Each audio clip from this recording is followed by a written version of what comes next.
तर तुम्ही सांगा मॅडम, हे काय मला माहिती ना, शरीरात बदल घडतो म्हणून एवढं सगळं घडतं. अनेक कारण बदल घडण्यामध्ये अनेक कारण पैकी महत्त्वाचं कारण आहे त्याच्या मेंदूमध्ये जाणारी प्रक्रिया. आता कोणालाही मेंदू कशी प्रक्रिया करते हे तुमचे समोर आकृती करायला लागते.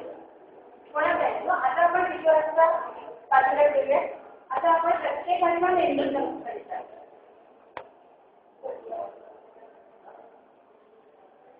काय होतं कॉम्प्युटरसारखं थोडंसं. आता कॉम्प्युटर आणि मेंदूची तुलना केली जाते, पण दोन्हीमध्ये कमी नसणार म्हणजे नाही तुलना होऊच शकत नाही मेंदूची संगणकाची. कारण संगणकावरती तेवढं आपण हे करू, तेवढ्या ऑपरेशन तेवढं आपल्याला करायचं की तेवढं सुद्धा आउटपुट आहे. मेंदूमध्ये भावना आहे, विचार आहे, अनेक अनेक बऱ्याच गोष्टी आहेत. त्याच्यामुळे ती तुलना बरोबर होऊ शकत नाही. पण एक उदाहरण म्हणून की मेंदूमध्ये अनेक मेंदू होतात, पण प्रत्येक व्यक्ती काय करत असतो, अनुभव घेत असतो वेगवेगळे. त्याला काय म्हटलंय की ते कसे घेत असतो. काही असेल अनुभव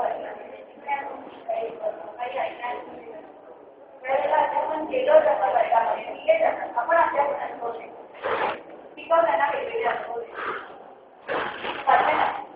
वेगवेगळ्या ज्ञानेंद्रियांची आपली 5 ज्ञानेंद्रिय आहेत. या ज्ञानेंद्रियांच्याद्वारे आपण काय करत असतो, अनेक अनुभव घेत असतो. या अनुभवांवरती मेंदूमध्ये प्रक्रिया. आता मी काही तुम्हाला काय शिकवते आहे ते प्रत्येकजण सारखं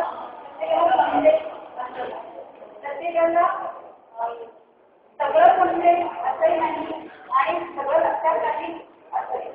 म्हणजे प्रत्येकाच्या मेंदूमध्ये प्रक्रिया कशी करते वेगळी करते प्रत्येकाच्या बाबतीत. मग ही इथे प्रक्रिया काळ्या रंगाने दाखवली. का काळ्या रंगाने दाखवली आहे?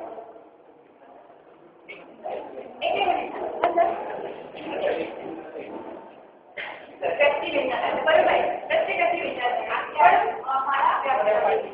आपल्याला सांगितलंय हे आज करतंय हे आपल्याला दिसत अनुभव आपण बघू शकतोय. काय बघतोय आपला काय हे जे अनुभव असतात ते आपण डोळ्याने बघू शकतो, पण मेंदूत काय चाललंय ते आपल्याला दिसत नाही. म्हणून ते कसं दाखवलेलं आहे ब्लॅक. आणि त्यामुळे पूर्ण व्यक्ती काय विचार करते हे आपल्याला दिसतं.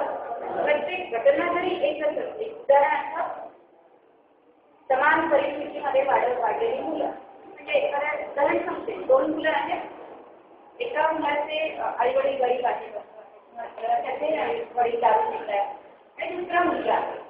तर एक मुलगा वडिलांचं बघून व्यसन करायला लागलाय किंवा दुसरा मुलगा मुलं त्याचा भविष्य असं दिसतं की तो सगळ्या परिस्थितीचा ही जाणीव करून घेऊन नाही आपण त्या मार्गाला जायचं नाही आणि मग स्वतःचं भविष्य चांगलं करतो.